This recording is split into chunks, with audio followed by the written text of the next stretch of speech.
Welcome back to the second part of our conversation about coaching. I hope you enjoy the rest of our conversation.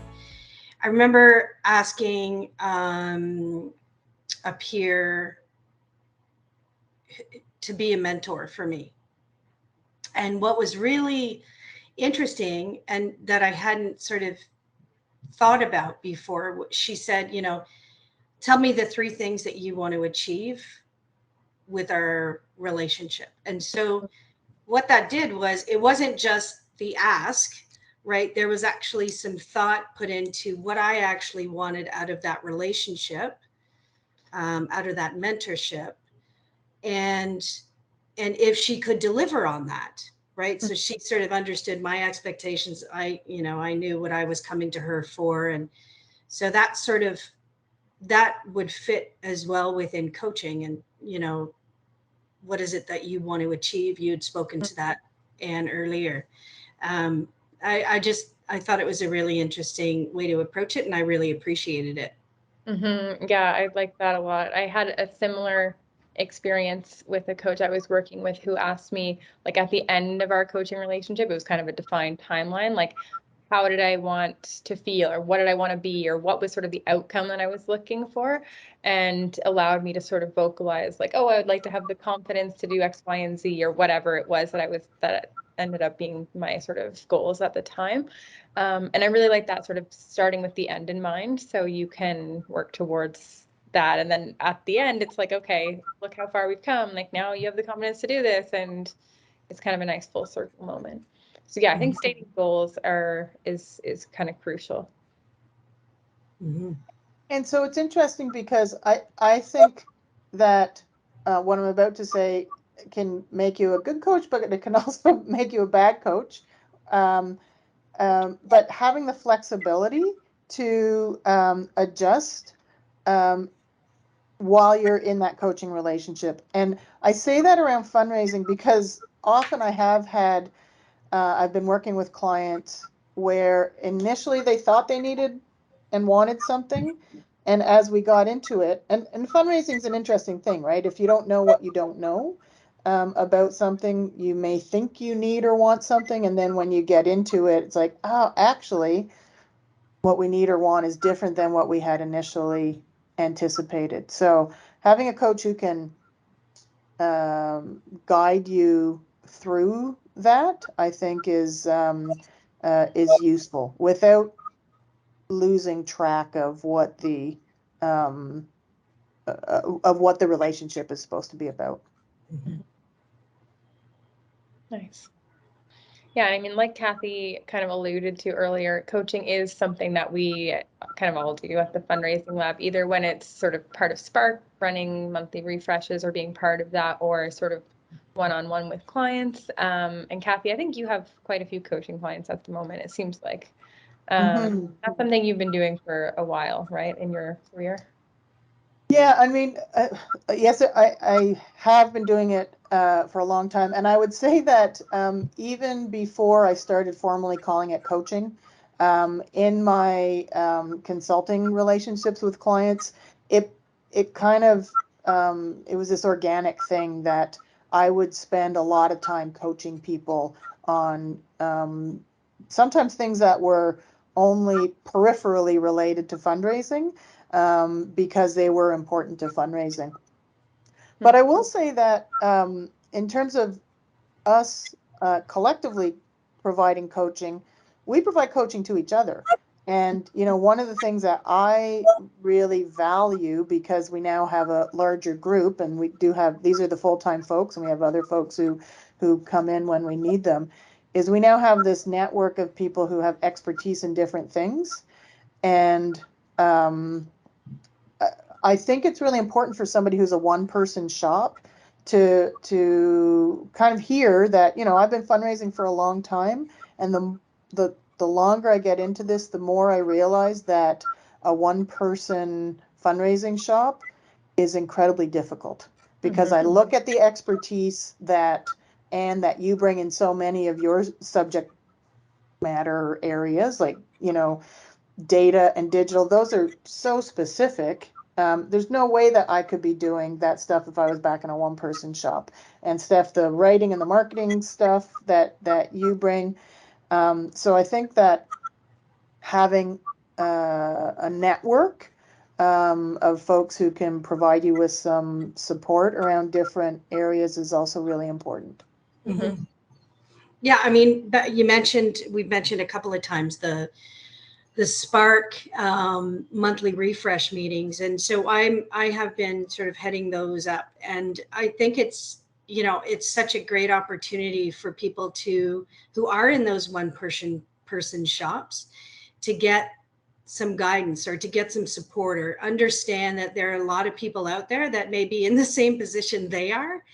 And I remember getting an email from someone who had, after they got off the call, there was sort of a newbie fundraiser on the call, and she asked about, growing a certain program, and everybody sort of started adding some thoughts in. And I just thought it was a wonderful experience for everybody. Anyway, so this one woman who had shared some thoughts emailed me after and just said, wow, it was just so uplifting because it's, we're all in the same boat, and we're helping each other. And so that's where I think, those monthly refresh meetings from a peer perspective are really helpful too. Nice. Yeah. I think that it maybe goes without saying that trust and respect are really important, because I feel like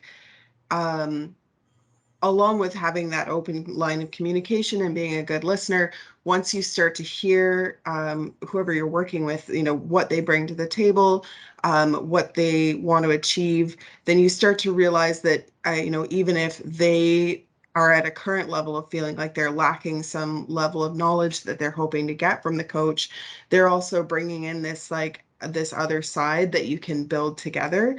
And in my previous roles where teaching or coaching or mentorship was involved, I almost feel like I learn as much from the person I'm working with as they do from me.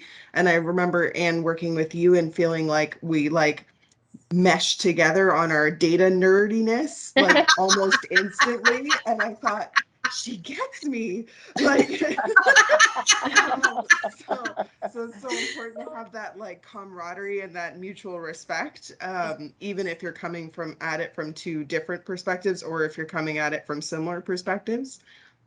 Yeah, I love that. I love meeting a fellow data nerd, but it was totally that. Like you had a sort of wealth of experience that I hadn't been able to I was not ever in that sort of world. So it was very cool to come together. And now even on a recent client that I just had a bunch of questions, I've been sort of primarily working with them in a coaching relationship, and then was able to draw on a bunch of your expertise to sort of help that client move forward too. So it's very nice to have, like Kathy mentioned earlier, that sort of network of people who have certain subject matter experience and knowledge that you can pull from. And I love your the mention of sort of the respect and trust, but I think it's also like you want your coach to be rooting for you too. Like you need to have that camaraderie, and that they believe in you, and that they want the best for you, and they want to see you achieve your goals, because there's probably a lot of people out there that have a lot of experience that I don't have, but maybe they don't have the same interest in my career path or whatever. Yeah. So I think that is one that you need to have that feeling of community and trust, especially if it's a group like you with the Spark group. Like I'm pretty confident that everyone in Spark wants to see each other succeed. And I think you need to have that in one-on-one relationships too. And when you're rooting for someone, I think what ends up happening is that you provide that person with the rod to fish instead of the fish itself, because you want that person to be able to exceed beyond you and beyond that coaching relationship, and do things that maybe the two of you never conceived of, and they can come back to you and say, oh, after we talked, I took it and I melded it into this and it turned into this. And then that's like the most exciting thing from a coaching standpoint, is to see that they took a base and they made it something new and amazing. Totally. And Erin, that makes me think about, in the world of community development, we often talk about taking an asset-based approach to things. And so I think that what you want in a coach is somebody who recognizes that the person they're working with comes with a whole host of skills, and that, they're not a vessel for the coach to fill up. It's about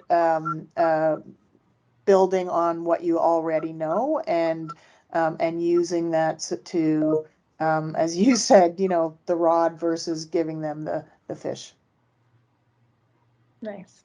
So yeah, I mean, I think that all is that to say is there seems to be a ton of benefits to coaching. I don't know if there's any downsides. Are there any downsides to coaching? That's a good question.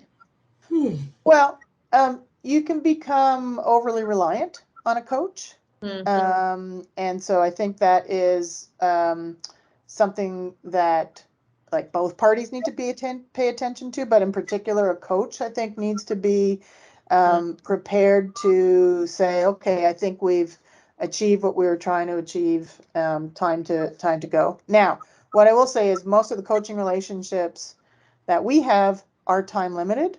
So it's not like it can go on indefinitely. But I think that is one of the challenges that if you're somebody who lacks confidence about making decisions, you can rely too heavily on your coach to kind of help you make decisions rather than thinking about how would my coach handle this? How can I use the principles that we've learned, that we talked about in coaching, to apply to this particular situation? Really interesting. Yeah. Yeah, I think I can think of times that I've experienced that. Yeah, I think it's not being afraid if you're if you're not the coach, if you're sort of the one experiencing coaching, is not being afraid to maybe find a different coach if you feel like you sort of hit a plateau or your career is taking a different direction. Or I think it can be hard though when you have a good relationship with someone. It's like you don't want to break up with them and move on. You know what though? If you're a good coach, you recognize that that whoever you're working with might need different skills. I remember, so a former student, so I used to teach in Ryerson. A former student of mine hired me, and I did some work with them, like consulting work, but it was also coaching. It was kind of baked into it, and then when it came time to potentially renew the contract, she was asking me all kinds of questions, and I could tell there was something going on. And we finally talked, and she said, I think I found somebody who's going to provide me the skills that I need for us to grow the fundraising program. And I was like, oh, excellent. Like that's what you need. And I think she didn't want to, she didn't want to fire me. She felt badly because we had this relationship and we developed it even further. But the truth is the person she found was a much better fit for the stage that she was at and the stage that she was moving into. And so as a coach, like sometimes that can be hard. But hopefully you're, mature and gracious enough to accept that, you're not always the right fit for everyone forever. Well, I really enjoyed this chat about coaching and its many sort of facets. Thank you all for sharing your experiences and insights. This has been fun. Any last words? I love this format. I love that we're going to come together and talk about things, because this is what we do in our weekly team meetings. And I love that we're going to have the opportunity to share some of that richness more broadly. Yeah, I'm excited too. Thank you. Thank you, everybody. Yes, thanks everyone, and we'll see you soon. Take care.